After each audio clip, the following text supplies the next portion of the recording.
First of all, on behalf of the Israeli people, I want to extend our condolences and deep sadness for the loss of American lives in Kabul. The American service members lost their lives while on a mission to save other people's lives. And that's the very definition of courage and sacrifice. May they rest in peace. I come here from Jerusalem, our eternal capital, and I bring with me a new spirit, a spirit of goodwill, a spirit of hope, a spirit of decency and honesty, a spirit of unity and bipartisanship of folks who, as you suggested, harbor very different political opinions, even opposing, yet we all share the deep passion to work together to build a better future for Israel. And that's what Israel is about. We're out to be good, to do good. But in our region, doing good is not enough. Israel has to be strong in order to do good. Be strong so we can do good.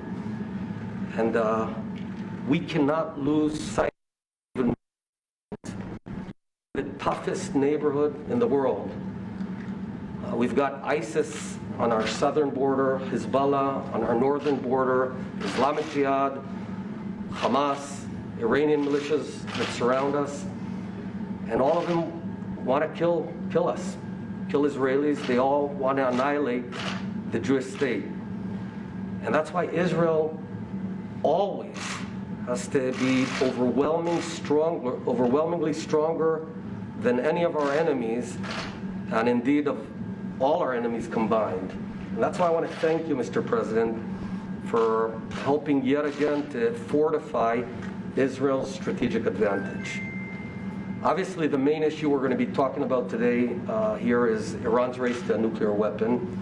We talked about it inside the room, and I was happy to hear your clear words that Iran will never be able to acquire a nuclear weapon, and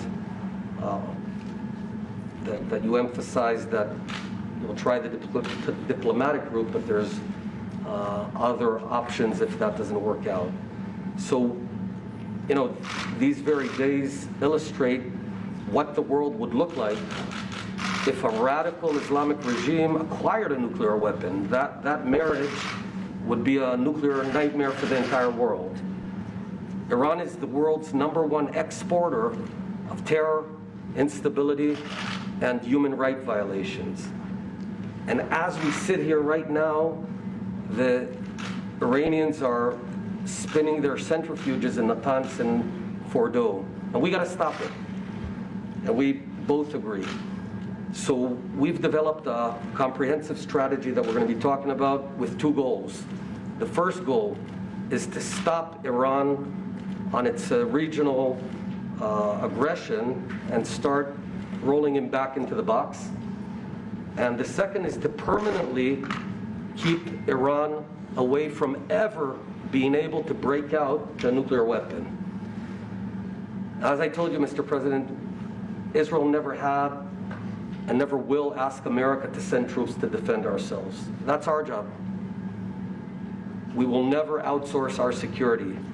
It's our responsibility to take care of our fate. But we do thank you for the tools and the back you've been giving us and you're giving us. And one last word, Mr. President, I'll take this off for this part if I may.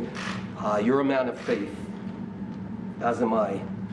In the synagogues across the world, we read a biblical portion beyond the Parsha. It's called the Haftarah. And tomorrow we're going to be reading words of the prophet Isaiah, Yeshayahu. In Hebrew, the words are, Se'i saviv enayich ure'i, kulam nikbetzu uva'u lach, banayich mirachok yavo'u, uvnotayich al tzad te'amanna. What this means, I can say anything now, right? What this means is the sons and daughters of the Jewish people are going to come back to our land, are going to nurse our ancient land and rebuild it. And this ancient Jewish prophecy is today's Israel reality.